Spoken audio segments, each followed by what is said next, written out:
बिस्मिल्लाहिर्रहमानिर्रहीम। अस्सलाम वालेकुम दोस्तों, आज हम एक और टेस्ट के बारे में पढ़ते हैं, TFT यानी thyroid function test. Thyroid function test के बारे आज हम जानेंगे कि ये क्या है और इसमें वैल्यूज़ कैसे वेरिएट करती हैं। TFT क्या है? इससे ये पता चलता है कि TSH, T3 और T4 हमारे जिस्म में कितनी मिकदार में मौजूद हैं। इससे थायराइड बीमारी का पता चलता है और TSH की कारकर्दगी का पता चलता है। ये दो किस्म के होते हैं। नंबर एक, हाइपोथायराइडिज्म यानी TSH का कम हो जाना, और एक है हाइपरथायराइडिज्म यानी किसी भी चीज़ का ज़्यादा होना जिस्म में। हाइपर का मतलब ज़्यादा होना, हाइपो का मतलब कम होना। ये दो लफ्ज़ हम इस्तेमाल करेंगे, हाइपरथायराइडिज्म और हाइपोथायराइडिज्म। इसमें हमें तीन तरह के हार्मोन्स का पता चलता है। एक TSH यानी थायराइड स्टिमुलेटिंग हार्मोन, दूसरा T3 यानी ट्राइडोथायरोनिन, और तीसरी कौन सी चीज़ है? T4 यानी थायरक्सिन। T3 और T4 का फंक्शन ये है, जो देखें तीन चीज़ें हैं, एक TSH, दूसरा T3 और तीसरा T4। T3 और T4 का फंक्शन हमें क्या बताता है? ये वेट को कंट्रोल करते हैं दोनों। T3 और T4 वेट को कंट्रोल करते हैं, आपका वज़न बढ़ने नहीं देते, और मेटाबॉलिज्म को कंट्रोल करते हैं, ब्रेन की ग्रोथ में मदद करते हैं।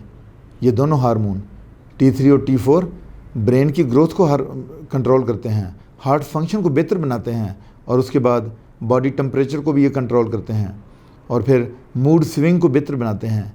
किसी का मूड ख़राब हो जाए तो उसमें इन्हीं दो हार्मोन का हाथ होता है, T3 और T4 का। दोस्तों, जब भी आप डॉक्टर के पास जाते हैं तो आप बताते हैं कि मेरा गला ख़राब है या मेरा ये थायराइड ग्लैंड पे प्रॉब्लम है, तो डॉक्टर तीन ही टेस्ट आपको लिख के देता है, TSH, T3 और T4। TSH को पिट्यूटरी ग्लैंड कंट्रोल करता है। जो TSH है इसको पिट्यूटरी ग्लैंड कंट्रोल करता है, और पिट्यूटरी ग्लैंड को हाइपोथैलेमस कंट्रोल करता है। हाइपोथैलेमस पूरे जिस्म के टेम्परेचर को भी कंट्रोल करता है, और TSH थायराइड ग्लैंड को कंट्रोल करते हैं। यानी पिट्यूटरी ग्लैंड TSH को कंट्रोल करता है और TSH T3 और T4 को कंट्रोल करता है। और हमें ये पता चलता है कि कब और कितनी मिकदार T3 और T4 रिलीज़ करेंगे। नॉर्मल रेंज हम देख लेते हैं कि TSH की कितनी नॉर्मल रेंज है।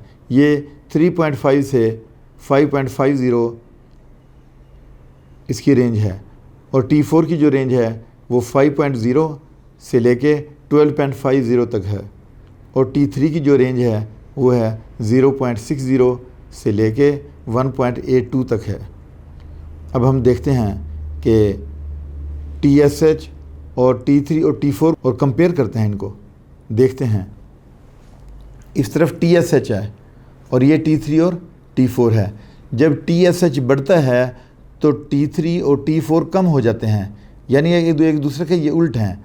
जब TSH बढ़ता है तो T3 और T4 कम हो जाते हैं। इसे हाइपोथायराइडिज्म कहते हैं। इसमें फिर क्या शो होता है कि आपके दिल की धड़कन जो है वो स्लो हो जाती है हाइपोथायराइडिज्म में, और फिर वेट आप गेन करते हैं, और डिप्रेशन होता है, एंग्जाइटी होती है, गोइटर बन जाता है, यहाँ पे गिलर्ड जिसे हम कहते हैं, और पेशेंट में एग्रेशन होती है, गुस्सा होता है, चिड़चिड़ापन होता है पेशेंट में।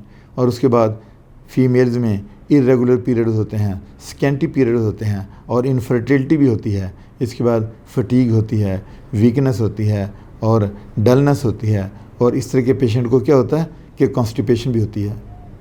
अगर TSH कम हो जाता है और T3 और T4 बढ़ जाता है, मैंने बता नहीं एक दूसरे का अपोजिट है, TSH कम हो गया और T3 और T4 का लेवल बढ़ गया है, तो इसे हम हाइपरथायराइडिज्म कहते हैं। इसमें क्या होता है, हार्ट बीट तेज़ हो जाती है, परेशानी बढ़ जाती है, वेट कम हो जाता है, नींद बिल्कुल नहीं आती, और जो पेशेंट है उसमें पीरियड्स कम हो जाते हैं और बार बार होते हैं।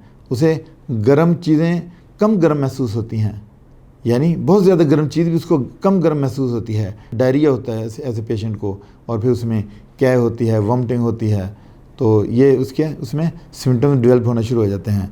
उसके बाद हम परहेज़ देखते हैं कि इसमें आपने ठंडी चीज़ों से पेशेंट को बचाना है, क्योंकि ये जो थायराइड ग्लैंड यहाँ पे तितली नुमा है, इसमें जब प्रॉब्लम्स होती हैं और ये काम करना छोड़ता है तो ये ठंडी चीज़ें ही इसको नुकसान पहुँचाती हैं। खट्टी चीज़ों से ये जो अचार वगैरह है ये भी इसको ख़राब कर देते हैं। गला आपका ख़राब नहीं होना चाहिए और गर्म पानी का इस्तेमाल ज़्यादा से ज़्यादा करें। आप देखते हैं कि ठंडी चीज़ें और ठंडी आइसक्रीम, ठंडी मशरूबात ये आपके इस ग्लैंड के लिए और TSH, T3 और T4 के लिए नुकसानदेह हैं। इनसे आपने बचना है। इसके साथ ही अपने दोस्त को इजाज़त दीजिए। अपना ख्याल रखिएगा। अल्लाह हाफ़िज़।